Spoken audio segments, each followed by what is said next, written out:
नमस्कार, आप देख रहे हैं उत्तर प्रदेश लाइव और आपके साथ मैं हूं कायनत अंसारी। यूपी में प्रचंड जीत हासिल करने के बाद अब नई सरकार के गठन की तैयारी शुरू हो चुकी है और लगभग पूरी भी हो गई है। कल यानी 24 मार्च को विधायक दल की बैठक होने वाली है, जिसमें विधायक दल का नेता चुना जाएगा। यूपी चुनाव योगी आदित्यनाथ के नेतृत्व में ही लड़ा गया था और बीजेपी का सीएम फेस भी योगी ही थे।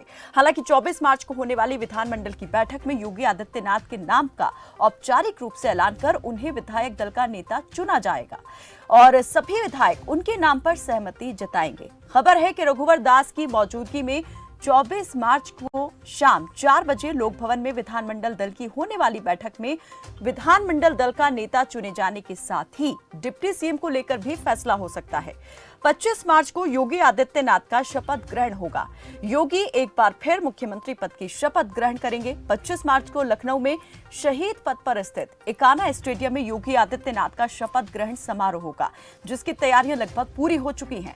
शपथ ग्रहण समारोह को ऐतिहासिक बनाने के लिए बीजेपी ने बड़ी तैयारी की है। प्रधानमंत्री नरेंद्र मोदी, रक्षा मंत्री राजनाथ सिंह, बीजेपी के राष्ट्रीय अध्यक्ष जेपी नड्डा समेत बीजेपी के कई वरिष्ठ नेता और केंद्रीय मंत्रियों के समारोह में शामिल होने की उम्मीद है। कार्यकर्ताओं को बाकायदा 12 सूत्रीय दिशा निर्देश भी जारी किए गए हैं, जिसमें कहा गया है कि शपथ ग्रहण समारोह वाले दिन कार्यकर्ता पूरे राज्य में पूजा पाठ करें। विधानमंडल की बैठक और योगी का शपथ ग्रहण, एक तरफ यूपी में बीजेपी नेता और प्रशासनिक इकाइयां इस सब की तैयारी में जुटी है, तो दूसरी तरफ इस पर भी सबकी निगाहें टिकी हैं कि दूसरी बार सत्ता की बागडोर हाथ में लेने वाले योगी आदित्यनाथ की कैबिनेट कैसी होगी और इस बार कामकाज का तौर तरीका क्या होगा, विपक्ष की भूमिका इस बार कितनी मजबूत रहने वाली है। सभी पर बातचीत करने के लिए हमारे साथ कई मेहमान जुड़े हुए हैं। उनसे पहले आपका तारुफ करा देते हैं, करते हैं फिर चर्चा की शुरुआत। हमारे साथ बीजेपी के प्रवक्ता एसएन सिंह जुड़े हुए हैं, सपा के प्रवक्ता मोहम्मद तारिक जुड़े हैं और वरिष्ठ पत्रकार नावेद शिको हमारे साथ जुड़ेंगे। हमारे राजनीतिक संपादक संजीव कपासिया भी हमारे साथ इस पर बातचीत और चर्चा के लिए जुड़ेंगे। तो यहाँ पर इस वक्त तैयारियों का दौर जो है देखा जा रहा है उत्तर प्रदेश में और कल विधानमंडल दल की बैठक, जिसमें विधानमंडल दल का नेता कौन होगा इसकी औपचारिक घोषणा हो जाएगी। सिर्फ औपचारिक तौर पर घोषणा ही होना बाकी है। हालांकि ये तय है कि कौन विधानमंडल दल का नेता होने वाला है, क्योंकि सीएम फेस जो है पहले ही चुनाव के दौरान ही योगी आदित्यनाथ एक प्रकार से अघोषित रूप से घोषित हो चुके थे। हमारे साथ बातचीत करने के लिए हमारे राजनीतिक संपादक संजीव कपासिया और बीजेपी प्रवक्ता एसएन सिंह जुड़ चुके हैं। सबसे पहले हमारे जो राजनीतिक संपादक है संजीव कपासिया, चलिए लगता है अभी हमारे साथ नहीं जुड़े हैं। मैं बीजेपी प्रवक्ता एसएन सिंह से यहां पर जानना चाहूंगी। सिंह जी, यहां पर तैयारियां जोर शोर से चल रही हैं। विधानमंडल की कल बैठक जो है होने वाली है, इसको लेकर तरह तरह के कयास भी लगाए जा रहे हैं। सीएम कौन होगा ये तो साफ है, लेकिन डिप्टी सीएम कौन हो सकता है, इस बात को लेकर जो है अभी सस्पेंस बना हुआ है। देखिए, आज उत्तर प्रदेश में जिस तरह से 37 साल बाद इतिहास को बदलते हुए एक बार जिसकी सत्ता थी वो सत्ता में आई, भारतीय जनता पार्टी की सरकार बनी है। निश्चित तौर पे हम राष्ट्रवाद और विकासवाद के सिद्धांत पर कार्य करेंगे।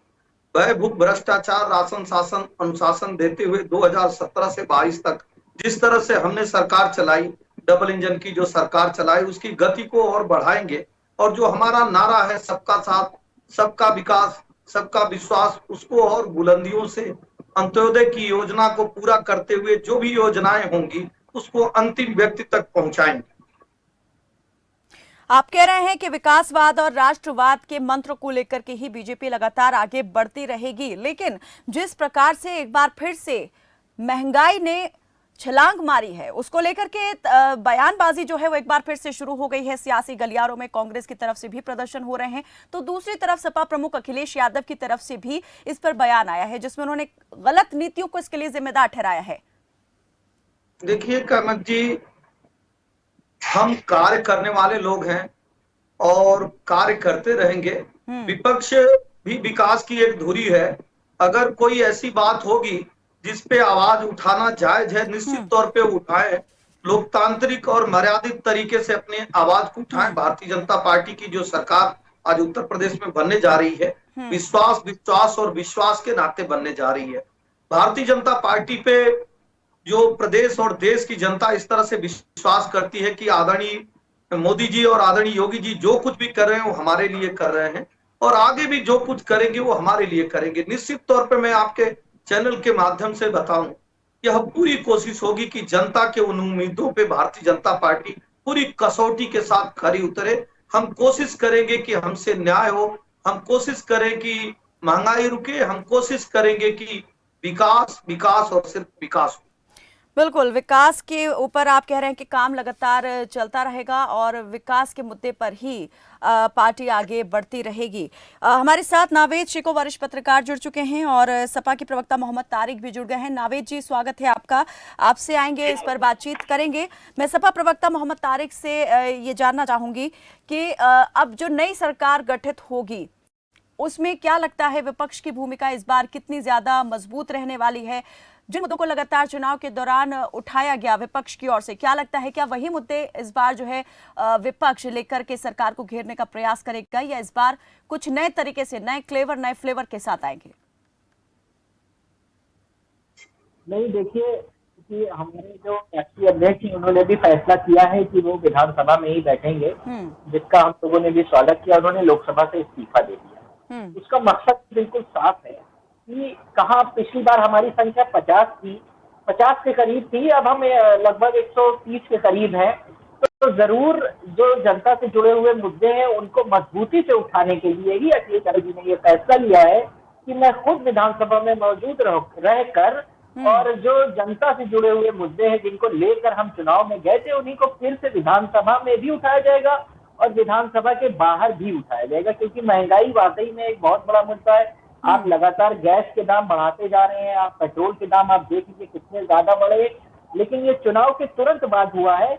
यूक्रेन वॉर चुनाव के टाइम भी हो रहा था, उस टाइम उस चीज को रोके रहा गया और जैसे ही चुनाव खत्म हुआ हर चीज के दामों को बढ़ाया गया। इसको संसद के जो सदन है, असेंबली है स्टेट की, उसके अंदर भी और बाहर भी दोनों जगह राष्ट्रीय अध्यक्ष अखिलेश यादव जी मजबूती के साथ रखेंगे और इनकी जो कार्यशैली है उसको जनता के सामने हम लोग लेके आएंगे, जरूर देंगे। ठीक है। हमारे साथ वरिष्ठ पत्रकार नावेद शिको जुड़े हुए हैं। नावेद जी, सबसे पहले तो मैं आपसे यही जानना चाहूंगी, इस बार कैसा लगता है आपको कि जो कैबिनेट का आकार है वो कैसा रहने वाला है? कितने नए पुराने चेहरों को इस बार जो है कैबिनेट में जगह दी जाएगी? और साथ ही ये कि डिप्टी सीएम को लेकर भी ये कहा जा रहा है कि कल जो विधानमंडल की बैठक होने वाली है उसमें फैसला हो सकता है। क्या लगता है कौन से चेहरे इस बार जो है डिप्टी सीएम की रेस में दिख रहे हैं?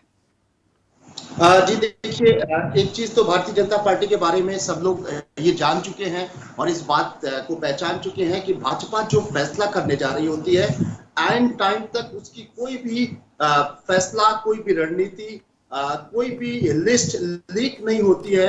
और जो भी कयासबाजी होती है, जो भी तमाम विश्लेषक या एक्सपर्ट्स या जो हम इन्फॉर्मर से जान के बोलने की कोशिश करते हैं, लास्ट टाइम में सारी चीजें जो है धराशायी हो जाती है। इसलिए कोई नाम लेना उचित नहीं होगा और इस बात की तारीफ करनी होगी कि भारतीय जनता पार्टी का संगठन और उसके फैसले तटस्थ होते हैं, वहां पर कोई भी चीज लीक नहीं होती है। ये उनके अनुशासन की बात है और मुझे लगता है कि जिस वक्त शपथ हो रही है, आपने कहा कि अनुशासन की बात है, क्या लगता है क्या दूसरी पार्टियों में अनुशासन उतना नहीं है जितना बीजेपी के अंदर दिखाई देता है?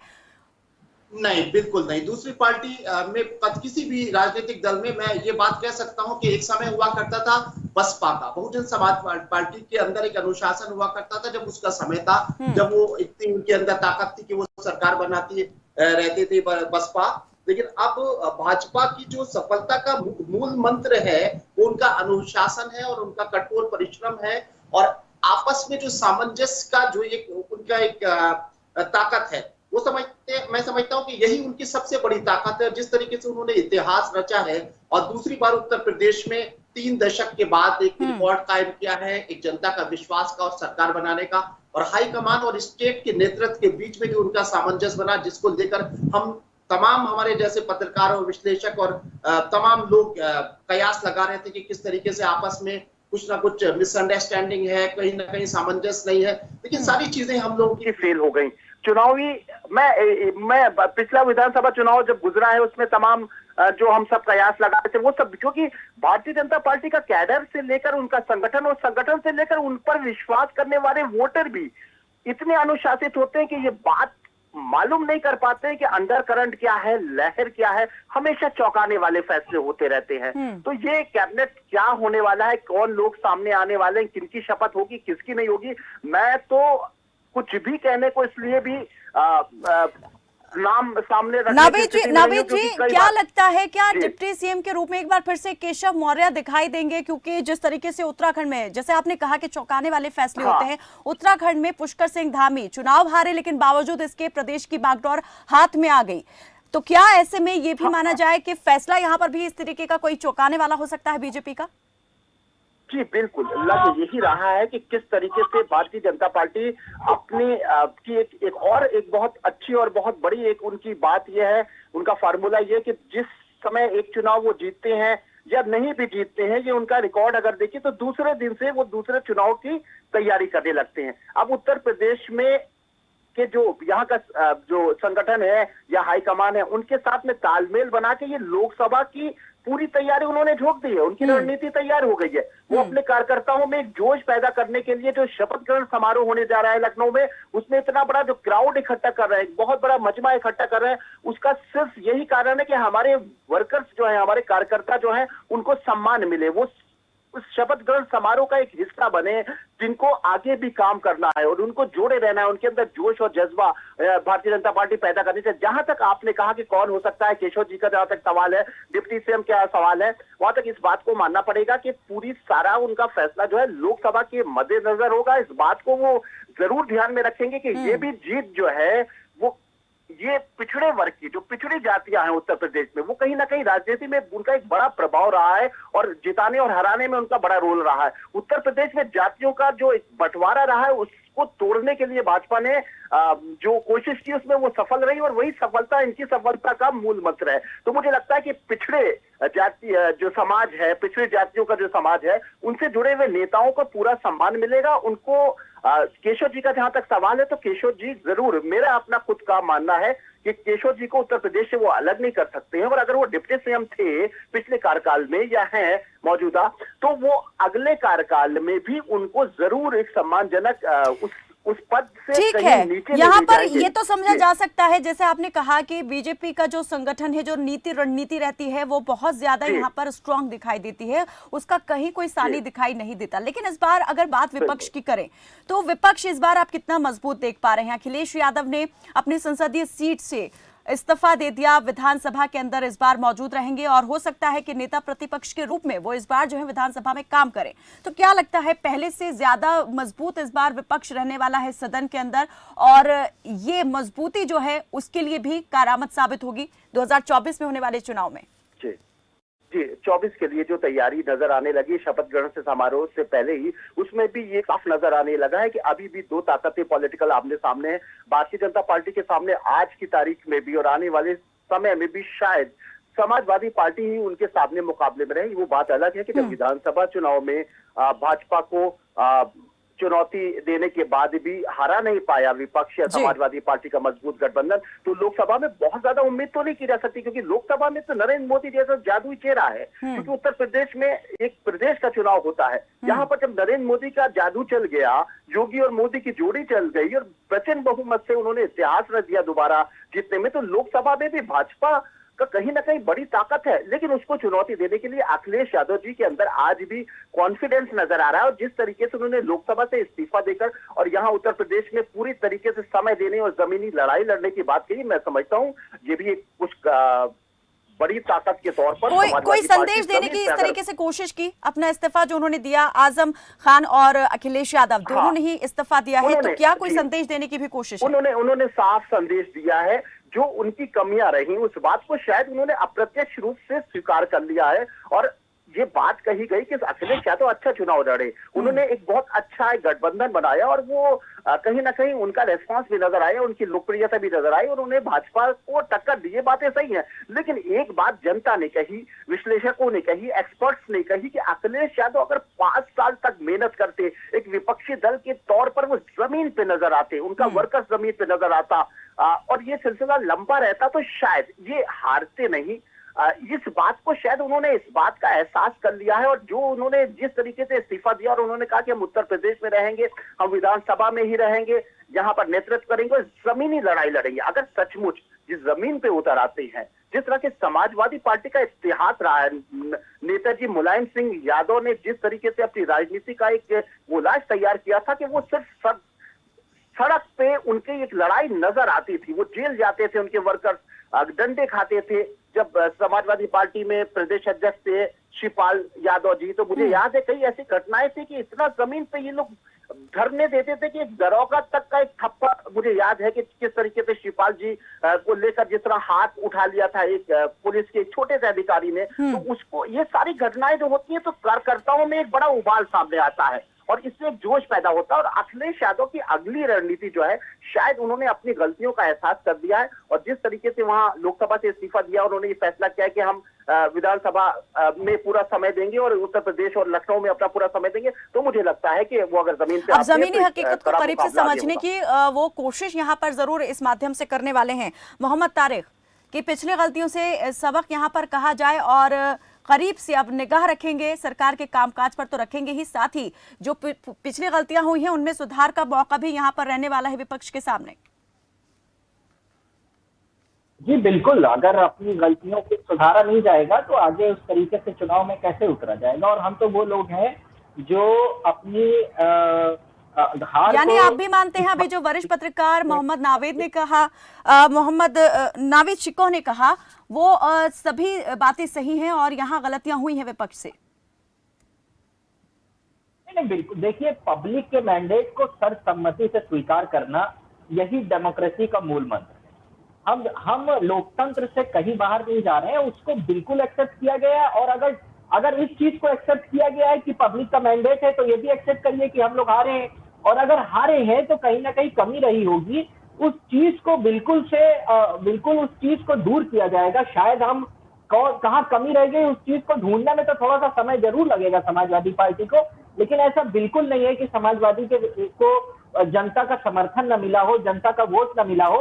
ओवरऑल वोट अगर देख ले तो हम सिर्फ 5 लाख वोट से इनसे हारे हैं, लेकिन फिर भी एक बहुत बड़ा तबका था जनता का, उसमें सभी के लोग थे, उसमें माइनॉरिटीज भी थी, उसमें मेजॉरिटी के भी लोग थे, उसमें हर जाति के लोग थे जिन्होंने समाजवादी को बढ़ चढ़कर वोट दिया, लेकिन फिर भी हम पीछे रह गए। इस चीज को बिल्कुल हम स्वीकार कर रहे हैं और इस चीज के ऊपर अखिलेश यादव जी का उत्तर प्रदेश में रुकना यही दर्शाता है कि जब हम राजनीति उत्तर प्रदेश की कर रहे हैं तो हम दिल्ली जाके क्या करेंगे, हम लोकसभा में बैठ के क्या करेंगे, हम विधानसभा में बैठेंगे, बिल्कुल जैसे बिहार में बैठती है लालू जी के बेटे बैठते हैं, उसी तरीके से अखिलेश यादव भी बिल्कुल सामने से, जब दो नेता जिनका फेस ऑफ आप दिखाते हैं कि वो चुनाव में जनता के सामने आमने सामने जा रहे हैं, तो वो विधानसभा में भी आमने सामने रहेंगे। उसका असर बिल्कुल दिखेगा और बहुत साफ दिखेगा, आपको बहुत जल्द दिखेगा, क्योंकि जब पब्लिक के बीच में वो नेता आमने सामने है, दोनों की पिक्चर आमने सामने हुई, दोनों की योगी वर्सेस एसएन सिंह प्रवक्ता बीजेपी, यहाँ पर मोहम्मद तारिक जो कह रहे हैं, आपको बता रहे हैं या चेता रहे हैं कि आप दोनों नेता पहले जो लोकसभा में आमने सामने होते थे, दिल्ली में आमने सामने होते थे, अब वो विधानसभा के अंदर आमने सामने होंगे और बहुत जल्द इसका रिजल्ट दिखाएगा। 2024 में शायद उनके कहने का मतलब है कि दिखेगा रिजल्ट। तैनात जी, आप दुखी होंगी, लोकसभा में भी आमने सामने दिखने वाले की हालत क्या हुई। अगर यही मानते हैं कि यही हालत विधानसभा में होती रहे तो हमें लग रहा कि 10-15 साल तो लग ही जाएगा। बहरहाल कोई बात नहीं, सिमटता समाजवाद, जब विचारधारा बदल गई और समाजवाद नहीं रहा, परिवारवाद हो गया, आतंकवादी और अपराधियों का साथ और सत्कार करने लगे, निश्चित तौर पे प्रदेश की जनता ने इनको नकारा। और विश्वास मैं बार बार कह रहा हूं कि जब आप भय भ्रष्टाचार मिटाकर देश समाज के लिए कार्य करेंगे तो जनता में एक विश्वास उत्पन्न होगा कि जो कुछ भी योजना है वो हमारे लिए हो रही है। ऐसा विश्वास अब जो भी उत्पन्न करेगा कायनात जी, निश्चित तौर पे प्रदेश की जनता पर वही राज करेगा, क्योंकि अब परिवारवाद और केवल समाजवाद का नारा देकर और क्षेत्रवाद में कार्य करना अगर कोई करेगा तो ऐसा नहीं होगा। देखिए, इस बार प्रदेश की जनता ने तुलना किया कायनात जी, और तुलना में उसने ये पाया कि जो भारतीय जनता पार्टी की सरकार रही उसने जो योजनाएं चलाई बड़े पारदर्शी और ईमानदार तरीके से, और इसके पहले की जो सरकार रही जो पर्ची पे सरकार चलाते थे और परिवार का पेट भरते थे, दोनों में बेहद अंतर है। इस नाते आप देखी होंगी भारतीय जनता पार्टी की सरकार बनी। दूसरी बात मैं ये कहूंगा, आदरणीय अखिलेश यादव जी चाहे लोकसभा में रहते या विधानसभा में, जब तक वो स्वतः परिवर्तन नहीं ले आते हैं, जब तक विचारधाराओं में परिवर्तन नहीं लेकिन लाते हैं आप कायनात इस जी। बात से इनकार नहीं कर सकते कि विपक्षी पार्टियों को भी पूरी तरीके से इस बार नजरअंदाज नहीं किया गया है। सीट जो देखिए, है उनका 250 कदम परसेंटेज वो चल बढ़ा है। 46 कदम पर आकर रुक जाना, फिर 112 कदम बढ़ना, अगर इसी से संतोष करना है तो मैं तो स्वागत करता हूं कि आप इस गति से चलते रहिए। निश्चित तौर पे आपको ऐसे ही चलना चाहिए, और जब आप सिर्फ परिवार के लिए काम करेंगे तो परिणाम भी ऐसा ही आएगा। कहना मोहम्मद तारिक। मैं वही कह रहा हूँ कि आप बहुत ज्यादा अपने शासन और लॉ एंड ऑर्डर की बात करते हैं। देखिए, मथुरा में एक लड़का है, उसको लिंच किया गया बहुत बुरी तरीके से, वो हॉस्पिटल में एडमिट है। उसके बारे में भी कुछ बात कर लीजिए। आप बिल्कुल सत्ता में देखिए कि आपके स्टेट में कहाँ और क्या हो रहा है और कितनी सुरक्षा आप दे पा रहे हैं। खासकर माइनॉरिटीज का मसला बिल्कुल रहता है कि देखिए उनको तारिक साहब, लगातार मैं बिल्कुल आपको भरोसा दिला रहा हूं तारिक साहब, बिल्कुल मैं आपको भरोसा दिला रहा हूं तारिक साहब। सबका सुरक्षा, सबका सम्मान, भूखा न रहे विश्वास कोई इंसान। हमने एक नए नारे के साथ उत्तर प्रदेश में आ रहे हैं तारिक साहब, सबकी सुरक्षा, सबका सम्मान, भूखा नहीं रहेगा कोई इंसान। इस नारे के साथ उत्तर प्रदेश में हम नई शुरुआत करने जा रहे हैं तारिक साहब, और हम बिल्कुल कोशिश ये करेंगे कि मुजफ्फरनगर और मऊ की तरह दंगे न हो, बुलंदशहर और बदायूं की तरह दुष्कर्म के कांड न हो, और जिस तरह से मथुरा का कांड पहले होता था ऐसा कुछ भी ना हो। और हम 100% के लिए 100% के लिए तारिक साहब काम करें। जैसे 3 तलाक जैसा कानून हम ले आए जो हमारे मुस्लिम बहनों को भी फायदा पहुंचा। निश्चित तौर पे इस तरह के ढेर सारी चीजें हम ले आएंगे जिसमें न कोई धर्म होगा, न कोई जाति होगा, न कोई वर्ग होगा, न कोई चलिए, मुझे क्षेत्र लगता होगा। है मोहम्मद तारिक की बात भी ले लेनी चाहिए। कुछ कहना चाह रहे हैं, बहुत देर से कुछ तकनीकी दिक्कत की वजह से बात पूरी नहीं हो पा रही थी, अब मुस्कुरा भी रहे हैं आपकी बात पूरी होने के बाद। जी मोहम्मद तारिक। नहीं, मैं यही कह रहा हूँ ना, मैं इनसे हाथ जोड़कर कह रहा हूँ कि जिस तरीके से माइनॉरिटीज के ऊपर अटैक हो रहे हैं, खासकर उत्तर प्रदेश में, आप पुरानी बातें करेंगे या किसी एक पिक्चर की बातें करेंगे, उसको छोड़ दीजिए। आप सबका साथ, सबका विकास और सबका विश्वास की बात आपने की थी। इसलिए हाथ जोड़कर झारखंड की तरह आप लिंच पे एक कानून ले आइए, हम स्वागत करेंगे और खड़े होकर सलाम करेंगे और कहेंगे तो मैं पैदल लखनऊ चलाऊंगा यहाँ से आपको सलाम करने के लिए। तारिक जी, आपकी पार्टी अब विपक्ष की भूमिका है, मजबूत विपक्ष की भूमिका निभाई। ऐसे हाथ जोड़ेंगे तो दयनीय स्थिति दिखाई देगी। मजबूत स्थिति में आपको दिखना है। पार्टी को सहयोग करने के लिए जो पश्चिम बंगाल से चलकर उत्तर प्रदेश में आई थी, कल आप देखे होंगे किस तरह से 15 हिंदुओं के घर जला दिए जाते हैं और उनको जिंदा जला दिया जाता है। तारिक साहब, एक बार आपकी पार्टी की तरफ से मैं चाह रहा हूं, एक बार अखिलेश जी की तरफ से मैं चाह रहा हूं कि एक छोटी सी निंदा प्रस्ताव पारित करिए। आप लोग छोटी सी निंदा तो करिए, बाकी लड़ाई तो भारतीय जनता पार्टी और एसएनसी की सरकार लड़ी रहेगी। मैं समाजवादी की तरफ से उसकी निंदा करता हूँ। किसी भी तरीके का वायलेंस कतई नहीं बर्दाश्त किया जाएगा, कहीं वो किसी समाज के लिए हो।